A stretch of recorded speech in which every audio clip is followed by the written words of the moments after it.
The irrepressible Burkes of Castlebar are back.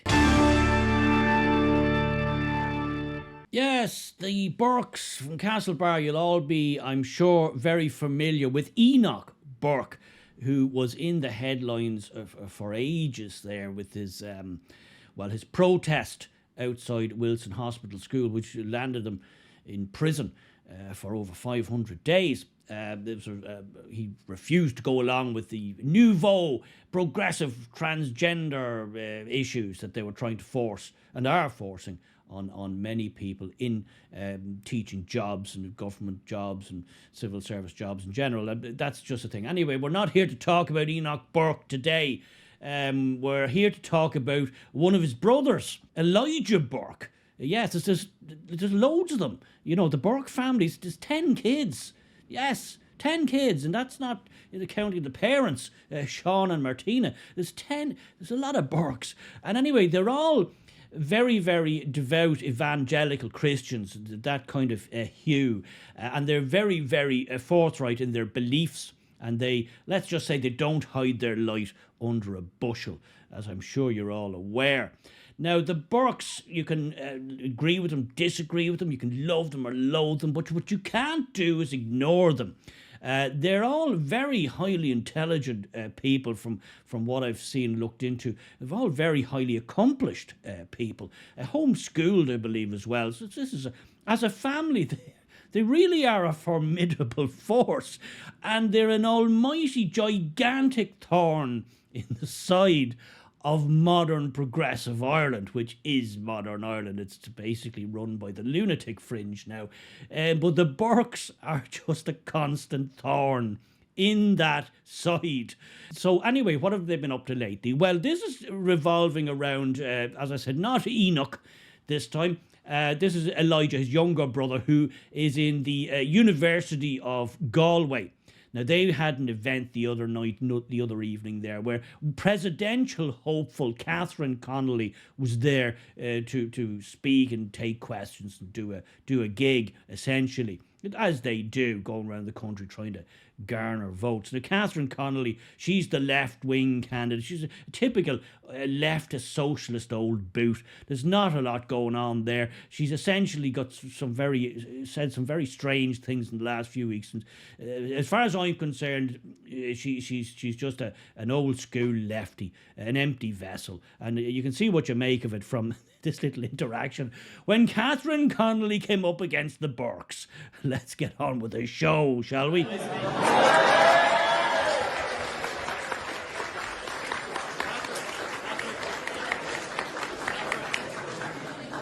Catherine, can we speak? Because you say you're for free speech. These are pre-approved audience. This is a pre-approved questions. I'm a law student. I'm a law student here at free speech. Yeah, I'm a law student here at the University of Galway, and tonight you're here because you want to be president of Ireland. And as president of Ireland, your role will be to represent the people of Ireland. What do you have to say tonight about Enoch Burke, my brother, who was incarcerated for his beliefs on transgenderism? Do you believe that religious belief should be protected? Do you believe religious belief should be protected? My question, sorry, tonight, just for Catherine, sorry. Yeah.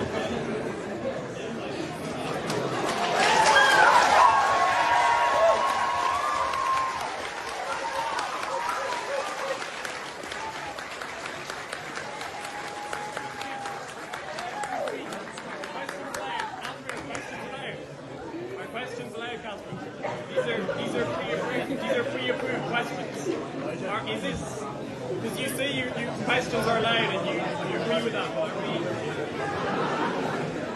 Well, what do you make of that? Now, this, as he said in the piece there, was a pre-approved audience, and they all had to submit questions in writing before the event.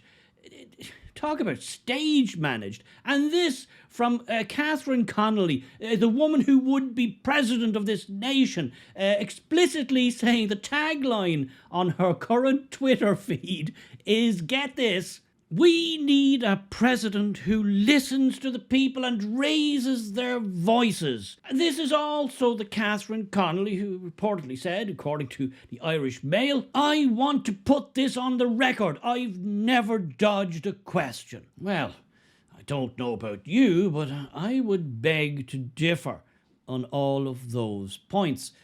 You see, this is what gets me about the Irish political landscape. As I said before in a previous video, we're served up slop, gruel, and they try to tell us it's a Michelin star meal, it's Michelin star food. It's not. We're constantly having dolts, dullards, and far left idiots forced upon the electorate. I mean, this is a 3-horse race, and the 3 horses were very, very carefully selected, and this is one of them. And you're seeing here that when she came up against an ordinary member of the public, okay, you could argue that Burkes are extraordinary members of the public, but my point is, she came up against an unscripted question, a question she wasn't ready for. Her handlers hadn't vetted, a person who had gone off the reservation and asked a tricky, awkward question. That is the very moment a leader of any gravitas, a politician of any status and gravitas shines. That's where they shine, not here. No, she sits there like a rabbit in the headlights with a smirk as the police, the Gardaí arrive. The Gardaí show up. A number of them. You just saw one in that clip there. No, there was 5 or 6 of them eventually turned up. For what? Asking a question that wasn't scripted about transgenderism issues? This is where we're at, guys. This is the craziness. I really do feel like I'm living in an open-air lunatic asylum often when I see stuff like this. She sat there, this bastion of free speech. I want to uphold and uplift and raise up our ordinary people's voices. I want to be their president. And because she was asked an awkward question that wasn't on the script, she was quite happy to sit and smirk as this young chap who was absolutely no danger to her in any way, shape or form, unless words are violence, unless words are criminal. Well, then he was no threat, but she was quite happy to watch him get escorted out by about 5 or 6 guards. And then this is what happened after she was leaving. You really couldn't make this stuff up. So, Catherine, can I ask a question? Catherine? You were talking on Joe Brolly yesterday about the importance of questions and debate and all that. Catherine, can we ask a question? Can I ask you a question, Catherine? Sorry, Catherine, the questions you said on Joe Brolly yesterday, that all questions should be allowed to be asked freely. Catherine is here surrounded by Gardaí. I'm a student at the University of Galway. I'd like to ask you a question. Sorry, no way there, please. We can't have a talk here, no? No debate, no?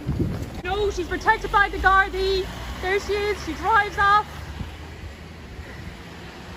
Yes, there you have it. That is the standard of politician we get now. The standard of presidential candidate we get now.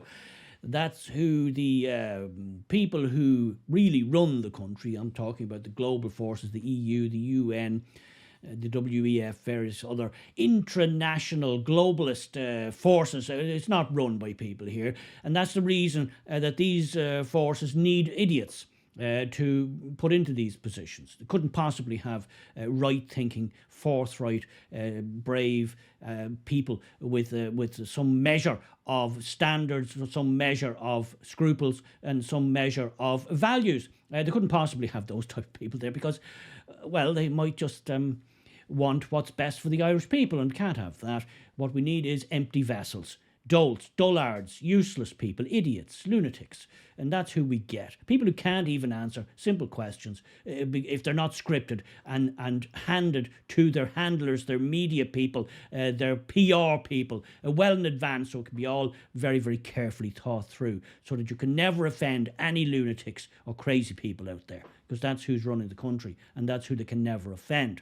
Well, the Burkes, dare I say it, the Burkes have struck again. Oh, these people are irrepressible, they're incorrigible. They just seem to pop up in all kinds of places doing all kinds of things, which absolutely drives the mainstream media and the official Ireland absolutely bonkers. And it's delicious. It's lovely. I love it. It's great to see. And well done, that young man, Elijah. Very well stood his ground there. You see all the sheep in the background. That's your universities now. They're just basically incubators for sheep. They go in possibly quite normal, but they all come out having been indoctrinated, like Pol Pot would be proud of. They come out screaming leftards, libtards, and utterly ready for the modern, progressive, woke, crazy Ireland. That you see them all in the background. The only person in that whole room with a pair of cojones was Elijah Burke. I mean, I know, that's where we're at now. That is where we're at. And the rest of them were just like sheep, all baying and nodding and hissing and sad, really, sad. Very, very sad. But anyway, there you go. The Burkes are back. Yes, indeed, there's more than Enoch Burke in that clan, I can tell you. Well done, that man. Bravo.